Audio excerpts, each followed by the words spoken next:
আসসালামু আলাইকুম। ইউরেনিয়াম একাডেমিতে সবাইকে স্বাগতম। তো আজকে আমরা ইলেকট্রনিক্সের দ্বিতীয় অধ্যায় ডায়োড অ্যাপ্লিকেশন শুরু করব। তো ডায়োড অ্যাপ্লিকেশনের প্রথম যে টপিকটা আছে সেটা হচ্ছে আমাদের পোলারিটি রিভার্সাল। তো প্রথমেই আমরা যে বিষয়টা দেখব সেটা হচ্ছে পোলারিটি। তো পোলারিটি আসলে কি? আমরা জানি যে ডিসি কারেন্টে কিন্তু পোলারিটি রয়েছে, যে একটা হচ্ছে তোমাদের পজিটিভ প্রান্ত এবং একটা হচ্ছে নেগেটিভ প্রান্ত। ডিসি ব্যাটারিতেও পজিটিভ নেগেটিভ থাকে এবং ডিসি যে যন্ত্রপাতিগুলো থাকে সেগুলোতেও কিন্তু পজিটিভ এবং নেগেটিভ প্রান্ত থাকে। তো আমাদের কিন্তু পজিটিভের সাথে পজিটিভ এবং নেগেটিভের সাথে নেগেটিভ প্রান্ত সংযুক্ত করতে হয় যদি আমরা ডিসি কোনো যন্ত্রপাতি দিয়ে কাজ করতে চাই। তো দেখো, আমরা কিন্তু সবসময় কিন্তু পজিটিভের সাথে পজিটিভ এবং নেগেটিভের সাথে নেগেটিভ কিন্তু সংযোগ দিতে ভুলে যাই।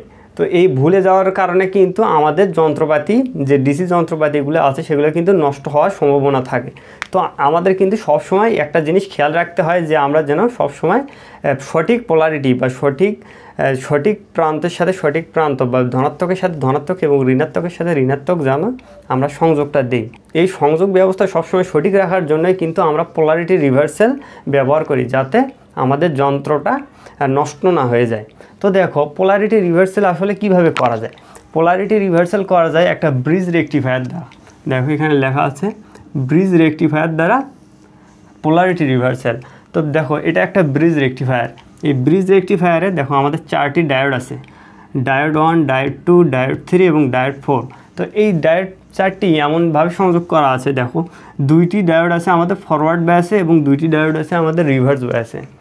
তো এই বর্তনী চিত্রটা এই পাশে যদি আমরা ইনপুট দেই, ইনপুটে আমরা যাই দেই না কেন, ইনপুটের যদি পোলারিটি আমরা এই পাশে ধনাত্মক এবং এই পাশে ঋণাত্মক দেই, তো আমরা ব্যবস্থায় কিন্তু এই পাশে ঋণাত্মক এবং এই পাশে ধনাত্মক পাবো। এখন যদি আমরা ইনপুটের যদি আমরা পোলারিটিটা চেঞ্জ করে দেই বা বিপরীত বিভব সংযোগ দেই, তাহলেও কিন্তু আমাদের ব্যবস্থায় একই পোলারিটিতেই কারেন্টটা আসবে। তো দেখো আমরা এটা কিভাবে করতে পারি। দেখো, প্রথমে আমরা এই পাশটা ধনাত্মক প্রান্ত দিলাম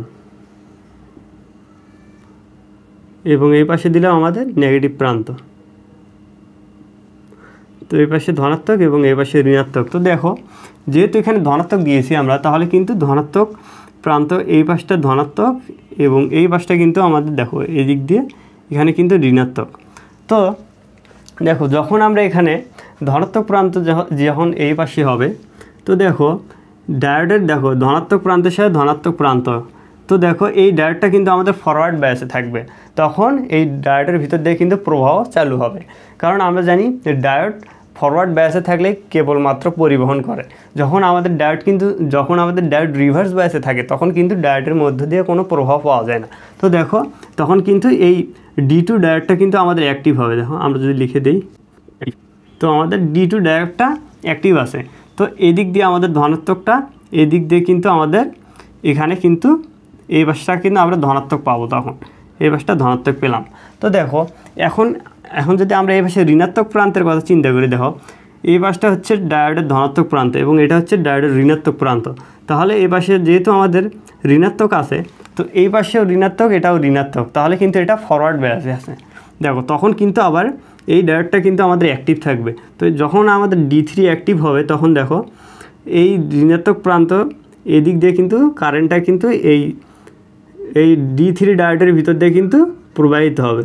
এদিক দিয়ে কারেন্টটা এখানে চলে আসবে এবং এ পাশে আমরা ঋণাত্মক প্রান্ত পাবো। তো দেখো, আমাদের ব্যবস্থারও এই পাশে ঋণাত্মক এবং এই পাশে ধনাত্মক, তার মানে ব্যবস্থাটি এখন কার্যকর হবে। তো আমরা দেখলাম যে যখন আমরা এখানে ইনপুটে এই পাশটা ধনাত্মক এবং এই পাশটা ঋণাত্মক দেই, তখন আমাদের ব্যবস্থায় সঠিক পোলারিটিতে বিদ্যুৎ পৌঁছায় এবং ব্যবস্থাটি আমাদের কার্যকর হয়। তো এখন যদি আমরা ধরলাম যে এই পোলারিটিটা আমরা উল্টিয়ে দিলাম, এই পাশটা আমরা দিলাম ঋণাত্মক এবং এই পাশটায় আমরা দিলাম ধনাত্মক, তাহলে দেখো কি হবে। এই পাশটা এখন ঋণাত্মক হয়ে গেছে, এই পাশটা ধনাত্মক হয়ে গেছে। তাহলে দেখো আমরা এই চিহ্নগুলো যদি মুছে দেই, তাহলে দেখো এই পাশটা যেহেতু ধনাত্মক, তো ধনাত্মক কারেন্ট কিন্তু এই দিক দিয়ে এখানে কিন্তু ধনাত্মক তখন হয়ে যাবে। এই পাশটা, এই প্রান্তটা আমাদের ধনাত্মক প্রান্ত হয়ে যাবে। যখনই আমাদের এই প্রান্তটা ধনাত্মক হবে, কিন্তু এই D3 ডায়োডের দেখো এই প্রান্তটা কিন্তু আমাদের ঋণাত্মক প্রান্ত। তো ধনাত্মক কারেন্টটা তখন কিন্তু এই ধনাত্মক প্রান্তে চলে যাবে, এই দিকে এখানে চলে আসবে। এবং এই যে D4 ডায়োডটা আছে আমাদের, D4 ডায়োডের ভিতর দিয়ে দেখো যখন কিন্তু এটা কিন্তু ফরওয়ার্ড ব্যাসে থাকবে, যেহেতু এ পাশে পজিটিভ এবং এটাও পজিটিভ, তো এটা তখন ফরওয়ার্ড ব্যাসে থাকবে এবং এই দিক দিয়ে ধনাত্মকটা কিন্তু এ পাশে ধনাত্মকের এখানে চলে আসবে।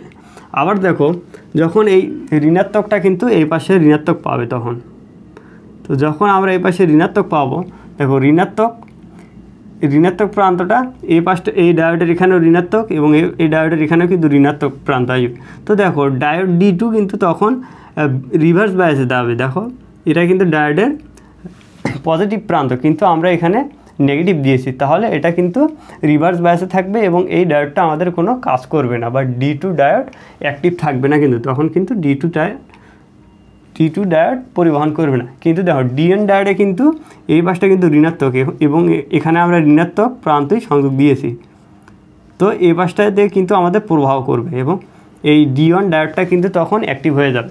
তো D1 ডায়োড যদি অ্যাক্টিভ হয় তাহলে কিন্তু এদিক দিয়ে আমরা প্রবাহটা পাবো, এদিক দিয়ে ঋণাত্মক প্রবাহটা এদিক দিয়ে আমাদের ব্যবস্থার এখানে কিন্তু আমরা তখন ঋণাত্মক পাবো। তো দেখো আমরা কিন্তু আগের বার এই পোলারিটিটা কিন্তু উল্টো ছিল, আমাদের ওই পাশে ধনাত্মক ছিল এবং এই পাশে ঋণাত্মক ছিল। এবার কিন্তু এই পাশটা ঋণাত্মক এবং এই পাশটা ধনাত্মক। দেখো দুইবারই কিন্তু আমরা ব্যবস্থায় সঠিক পোলারিটি পেলাম। আমরা এই পাশে ইনপুটে যতই চেঞ্জ করি না কেন, আমরা বারবার ব্যবস্থার দুই পাশে আমরা কিন্তু সঠিক পোলারিটির বিদ্যুৎই পাচ্ছি। তো দেখো তখন কিন্তু আমরা এই ব্যবস্থাটা কিন্তু কার্যকর থাকবে। আমরা এখানে পোলারিটি যতই চেঞ্জ করি না কেন, আমাদের ব্যবস্থায় কিন্তু সঠিক পোলারিটির বিদ্যুৎটাই পাচ্ছি। তো এটাই হচ্ছে মূলত পোলারিটি রিভার্সাল বা ব্রিজ রেকটিফায়ার দ্বারা পোলারিটি রিভার্সাল ব্যবস্থা কিভাবে কাজ করে তার বর্ণনা। তো তোমরা বইয়ে যে বর্ণনাটা দেওয়া আছে ওটা তোমরা একবার পড়লেই কিন্তু এখন বুঝে যাবে, কারণ আমি তোমাদের এই চিত্র এঁকে সম্পূর্ণটা বুঝিয়ে দিলাম। তো আশা করি তোমরা বুঝতে পেরেছো। আর যদি কোথাও তোমাদের বুঝতে সমস্যা হয় তাহলে অবশ্যই আমাকে কমেন্টে জানাবে, আর ভিডিওটা তোমাদের ফ্রেন্ডদের সাথে শেয়ার করে দেবে। তো ধন্যবাদ সবাইকে।